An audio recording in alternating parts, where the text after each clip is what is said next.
बिस्मिल्लाहिर्रहमानिर्रहीम। अस्सलामु अलैकुम। आप देख रहे हैं K92 न्यूज़ और मैं हूं नाइला भट्टी। शामिल करते हैं आज की अहम खबरें।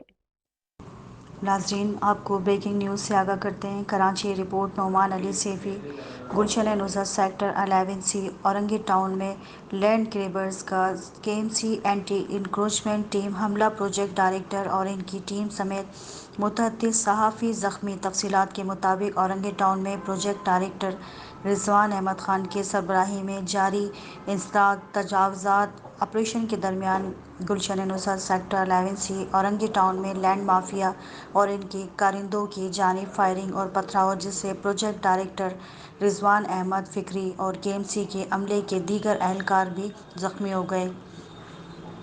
गाड़ियों के शीशे तोड़ दिए गए, जबकि ऑपरेशन की कवरेज के लिए मौजूद एक खातून सहाफ़ी समेत मुतअद्दिद सहाफ़ी भी ज़ख्मी हुए। प्रोजेक्ट डायरेक्टर रिजवान अहमद फ़िक्री ने एहतजाजन इंसदाद तजावुज़ात ऑपरेशन बंद कर दिया। प्रोजेक्ट डायरेक्टर का कहना है कि हमने होम डिपार्टमेंट, रेंजर्स, पुलिस समेत तमाम मुतल्लिका इदारों को लेटर अरसाल कर दिया गया है, लेकिन हमें नफरी नहीं दी गई।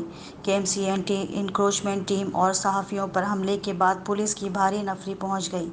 पुलिस ने यरगमान बनाए 20 के करीब अफराद और गाड़ियों को लैंड माफिया के कब्जे से आज़ाद करवा लिया। इसी के साथ देखते रहें अपडेट्स।